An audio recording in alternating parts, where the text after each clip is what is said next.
Back in the shed today, back working on the Torana. In the last video, I talked about an engine oil burning problem where I was chewing through lots and lots of oil. And at the end of the video, I believed that it was the PCV that was letting me down. My thoughts were that it was letting too much, it was sucking too hard on the engine, pulling all the vapor and oil into the inlet manifold and burning it. Since then, I've ordered a new PCV that's come in. I got some new NGK BP5F spark plugs to put in as well. So my plan today is to put all them in, put the carby back on, hook everything up and see if I've got any improvement.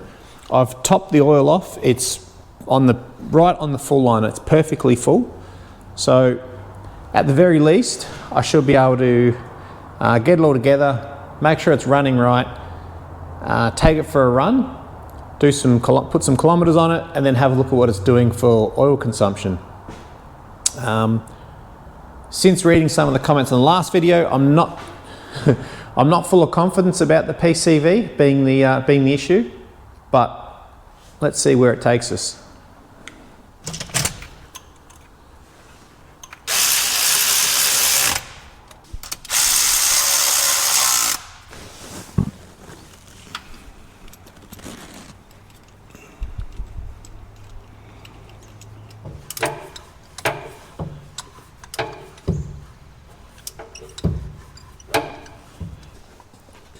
Just put the new PCV valve in, and it's all buttoned up.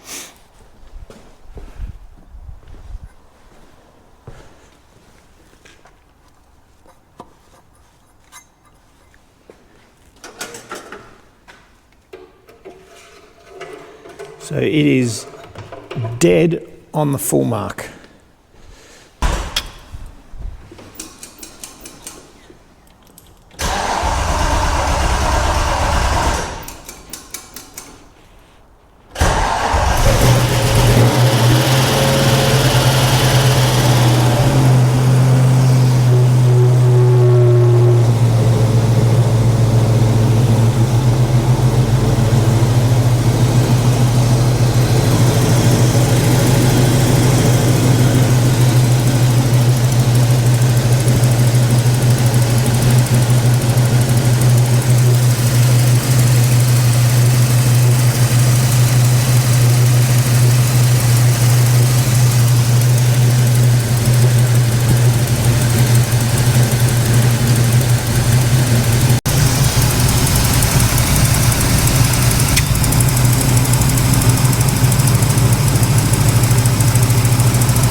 What in the hell was that?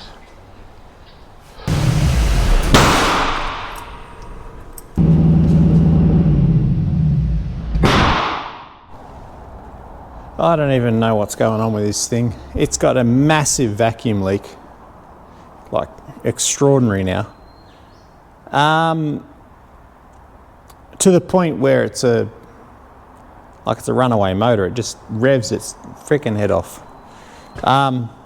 Obviously I don't know, a couple of guys in the comments said inlet manifold gasket was leaking, but I don't know.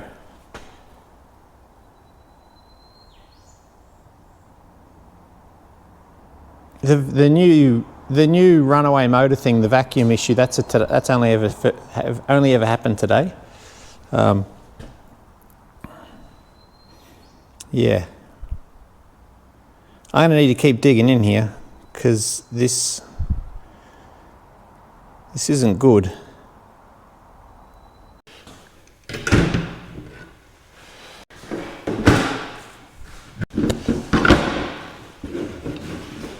Just popping the dizzy out so I can get the inlet manifold off, and thought I'd show this tool. This is the special wrench to remove the dizzy bolt down there, which not very important right now because the motor's cold, but when these things are hot and you're trying to adjust the timing, that bolt, or nut in this instance, down there is a real bear to get to.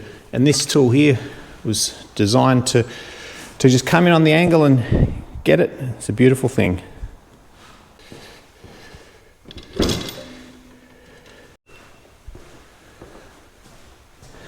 So I got the inlet manifold off, had a good look around.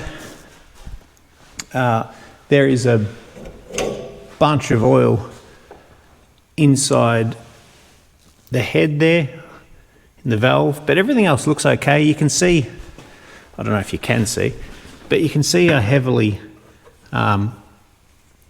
ported the heads are. I don't know if you can see in there. But they're heavily ported, but that's not the problem. I was thinking maybe maybe there was a crack or a split somewhere, but no. So I came over here to the inlet manifold and had a look, and the first thing I mean, aside from being ugly and a horrible performing manifold, the first thing I saw was this punch through here on the gasket, and obviously, you know, inlet, and this is all that exhaust crossover stuff that one of you guys did mention in the comments of the previous video. But you can see, I thought this crossover here and that one there was just, I figured it was just to warm the manifold or whatever. These heads don't even have the provision for that stuff. Being, I think this is the early one. The early heads don't have that. This is some later model stuff.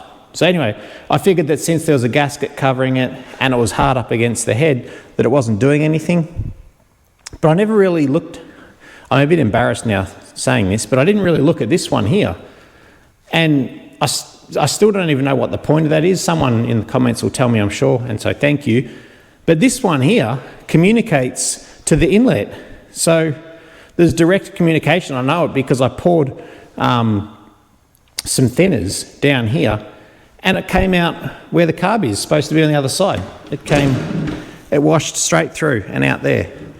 And so, I mean, that's the problem straight away. So it's directly communicating. It's got direct communication to the carb, and it's pulling oil straight through. Incredible, because you can see on the head here, that piece doesn't even, like, the head's cut away from it, because it's a different style of head. So if you can picture this manifold on that head, where this piece is here, only half it's covered by metal, and the other half, the only thing sealing it was the gasket being pushed up against it. I don't know. This is on me. This is the sort of thing you're not supposed to put on the internet because it's bad. But I'm glad I found the smoking gun. That's the problem. So I never should have put this manifold on in the first place. It's a piece of junk, and I knew it was going to restrict the motor. I did I looked up the numbers on it when I first got it, and apparently this thing's only good for a couple of hundred horsepower, 240 horsepower or something like that. But anyway, I never should have put it on. I put it on. It's going to go in the bin now, and I'll get a real manifold. But